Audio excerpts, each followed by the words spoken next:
আগামী 7 থেকে 10 দিনের মধ্যে বাজারে সয়াবিন তেলের সংকট কাটবে বলে জানিয়েছেন বাণিজ্য উপদেষ্টা শেখ বশির উদ্দিন। পণ্যের সংকট নেই জানিয়ে তিনি বলেন, রমজান মাস সামনে রেখে ছোলা, বুট, খেজুর, ডাল, চিনির মূল্য অস্থিতিশীল হওয়ার সুযোগ নেই।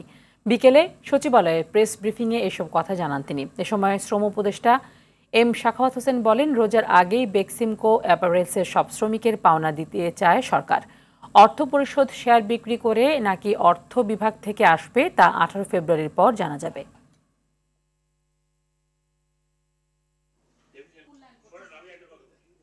অনেক ফ্যাক্টরিতে, কোনো ফ্যাক্টরিতে মালিক বেতন দিতে পারছে না, সেখান থেকে কিছু আমরা জোগাড় করে দিচ্ছি। এটা অন্তত এই সরকারের কোনো পলিসি না যে চাকরি বাকরি হারিয়ে দেওয়া লোকজনকে বাড়ি পাঠিয়ে দেবো। সয়াবিন তেলের যে আমদানি পরিমাণ, যেটা আপনি নিজেই উল্লেখ করলেন, যে আমাদের যে প্রয়োজন তার থেকে প্রায় লক্ষাধিক টন অতিরিক্ত তেল আমদানি হয়েছে। আমি আশা করি 7 থেকে 10 দিনের মধ্যে তেলের বাজার স্থিতিশীল থেকে নিম্নমুখী হয়ে যাবে।